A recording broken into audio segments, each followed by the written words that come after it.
Ahmed Ayaz claims that he does not know who these individuals are. Would you like to tell him what is the, I mean, Rashmi Samant already has spoken about it, but please introduce these individuals and their glorious past.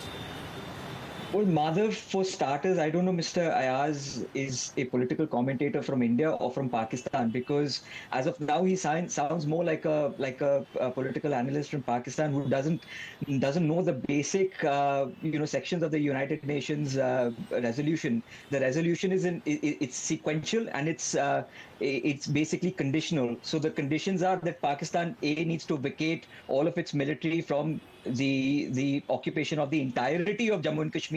It needs to ensure that the demographics, which has been altered, goes back to prior to 1948, and then the plebiscite can be then taken into account with Indian military presence to fend off any aggression from Pakistan. So those are the fundamentals of the resolution. It's a three-step and it's a sequential and a conditional resolution to say the least. However, these people who have been staged and patronized by the Oxford Union today, Muzammil Ayub Thakur, the son of Mohammad Ayub Thakur, was one of the founders of JKLF, one of the founders of Mercy. It's a charity organization which has been funding, stone pelting, all sorts of anti-India narratives and anti-India activities in Jammu and Kashmir. And these are the kind of people who've been platformed by the Oxford Union, not to mention, JKLF, the terror organization, which has done, massive amount of terrorist activities in India, but not only just in India, but even on British soil, when they kidnapped the Indian diplomat Ravindra Matre in 1984 and brutally murdered him. As a consequence of which, even Maqbool Bhatt was, indicted for that, and he was hung in India for the murder of Ravindra Matre. So that sort of intellectual dishonesty is it's abhorrent, to say the least. But the bigger problem is the narrative side of things. They're talking about an independent state of Kashmir. So there is no mention of Jammu here. There is no mention of Ladakh. There is no mention of Gilgit. But an independent state of Kashmir, the circa 20,000 square kilometers land, which is a significant part of Jammu and Kashmir, but a very small part of the state of Jammu and Kashmir. So basically what they're trying to do is stitch the narrative in a sense that Kashmir, which is Muslim dominated, needs to be independent. They're not taking into account of the people of Jammu, Ladakh, Gilgit, which is Shia majority. We all remember the 1989 massacres of the Shia. So the Shia people in Gilgit are extremely against the Pakistani occupation. We've seen number of protests erupt in Gilgit so far. And also, let's not forget that this is a playbook straight from the American universities, where we saw, how they've, used anti-Israel propaganda to internationalize the Gaza incident in Western academic institutions. So this playbook in the Oxford Union is a straight replica where the ISI is basically trying to push this sort of narrative. I think you've hit upon 3-4 very important points. Adit, please allow me to bring in Abid Mir Maghami. Abid Mir Maghami, दो बड़े सवाल उठ रहे हैं जो आदित्य ने अभी कहे हैं, और सबसे बड़ा सवाल यह है कि कहीं ना कहीं क्या कोई भी राष्ट्रीय पार्टी, आप कांग्रेस के मेंबर है जो नेशनल पॉलिटिकल पार्टी है, क्या इस तरह के नैरेटिव को, कश्मीर को अलग देश के रूप में जो प्रोजेक्ट करने की प्रयास की जा रही है, क्या इसको सपोर्ट किया जा सकता है जम्मू से, लद्दाख से, सबसे अलग करके? पहली बात।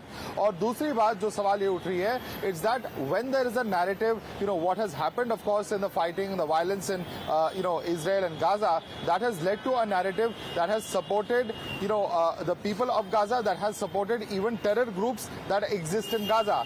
आदित्य का ये सवाल हो रहा है कि समवेयर इस पूरे नैरेटिव से लेकर अब कश्मीर को लेकर ही सवाल उठाए जा रहे हैं। क्या ऐसे नैरेटिव को सपोर्ट किया जा सकता है? Abid, this propaganda event is purely a terror act. I strongly condemn. Kashmir is part of India, has been the part of India and will remain the part of India. दुनिया की कोई भी ताकत कश्मीर को हिंदुस्तान से अलग नहीं कर सकती है। ऐसे इवेंटों को बैन होनी चाहिए। जो कश्मीर की नॉर्मलसी को डिस्टर्ब करना चाहते हैं, ऐसे लोग जिन्होंने 30 साल तक यहाँ की नॉर्मलसी को डिस्टर्ब किया, आज फिर से इनकी जो मनसा है, ये फिर से वही चीज करना चाहते हैं जो इन्होंने, क्योंकि ये अब नाकामयाब हो गए। कश्मीर में जो इन्होंने पॉलिसी जो अपनाई थी वो फेल हो गई है। अब ये दोबारा उस पॉलिसी को यहाँ इंप्लीमेंट करना चाहते हैं। इसीलिए इस तरह के ऑक्सफोर्ड यूनियन ने इस तरह के इवेंट, इस तरह के डिबेट फिर से शुरू किए। गवर्नमेंट ऑफ इंडिया को इस पे एक्शन लेनी चाहिए और स्ट्रॉन्ग नोट के साथ वहां डिप्लोमेट्स को एंगेज करना चाहिए। इस तरह की डिबेट वहां बैन होना चाहिए, और अगर डिबेट करना ही है तो बलोचिस्तान पे जो कत्ले आम हो रहा है उस पर डिबेट होना चाहिए। अगर डिबेट करना ही है जो पाक ऑक्युपाइड कश्मीर हमारा हिस्सा है उस पर डिबेट होना चाहिए, उसको किस तरह इस कश्मीर के साथ हिंदुस्तान के कैसे मिलाया जाए उस पर डिबेट होना चाहिए, और गवर्नमेंट ऑफ इंडिया को स्ट्रॉन्ग नोट लेना चाहिए, और ऐसे व्यक्ति जो यहाँ के नॉर्मल्स को डिस्टर्ब करना चाहिए इन पे स्ट्रॉन्ग लेना चाहिए, नोट लेना चाहिए और इनके ऊपर कार्रवाई करनी चाहिए। Ji, Ahmad Ayaz Saab, would you like to respond to him? Abid is a youth of Kashmir. He is saying that why is there a bid to disturb the normalcy of Kashmir? Such debate should be banned. And why not talk about Balochistan, sir? Why shy away from that? And Pakistan's great contribution, the British contributed their colonial past in India of dividing the subcontinent is well known. They continue to have the same mentality. Why are you perpetuating that mentality of colonialism, Mr. Ahmad Ayaz? Mr. Madhav, the moot point here is that whether anybody could debate the history. I think there is nothing wrong in debating the history. What comes out of the discussion, that is different. But the point is whether somebody is entitled to such a debate or a discussion, which is a history. Of course, this is an history. It is there. But question is, there is nothing wrong to me. This is not a debate on the history of Kashmir. Ahmad Ayaz, this is not a debate on the history of Kashmir. The problem here is when you say the independent state of Kashmir, which sovereign government in the world will allow for a discussion on an independent state on a part of its territory. Which country will allow that? You tell me, Ahmad Ayaz. That is what the resolution. No, that is what the resolution speaks about. A resolution also was adopted for that only. Why was the resolution adopted? Sir, Why was there a bilateral? The resolution is ancient history. Lot has happened since. In Shimla in 1971. No, that's okay. That's okay. But point is they are discussing the past. That's what I'm saying. They are discussing the past. What has happened in somewhere in 1948. Thereafter, lot many things have happened. I do agree. There are lot of things changed.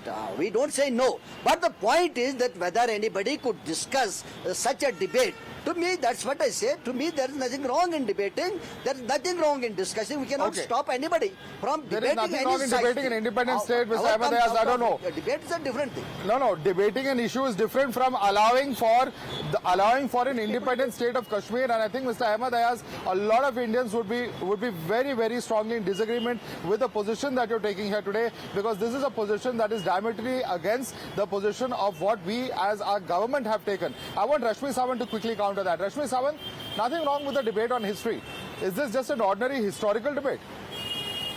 Firstly, Madhav, this is a question on the sovereignty of Kashmir, of Bharat, of the very fact that Kashmir is a part of Bharat. And I don't think any foreign power has any right to debate this, because let's face it, every time India tries to decide for itself, be it a Supreme Court judgment on a landmark issue or anything else, the entire globe tries to pretend like we are not capable of deciding for ourselves. That kind of a colonial mentality it persists abroad. That's why we have debates about Indian issues in parliaments abroad.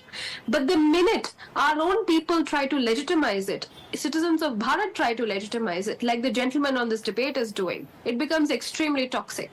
I don't think it is open for debate for foreigners. I do not think Kashmir is any business of any foreigner, and if any history or any redemption needs to happen, it is to the Kashmiri Pandits. Every time the people abroad have tried to write our history, they have always contorted it. They've never had our best interests at their heart.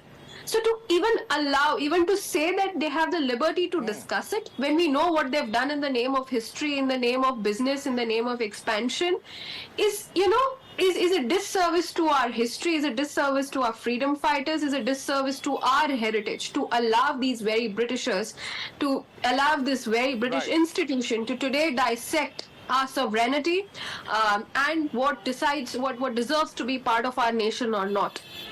It is nothing but that colonial slavery mentality. They have no right to decide. Rashmi Sawant. That's exactly the point. How does this, even how can this even be justified when the problem in its first place is, owing its origin to the British colonial regime that once existed here in India? That's actually the substance of the entire debate, and which country would allow such a debate in the first place? Rashmi Sawant, Adit Kothari, Advocate Ahmed Ayaz, as well as Abid Mir Magami, thank you so much for joining us on the Blueprint Explosive Exclusive this evening.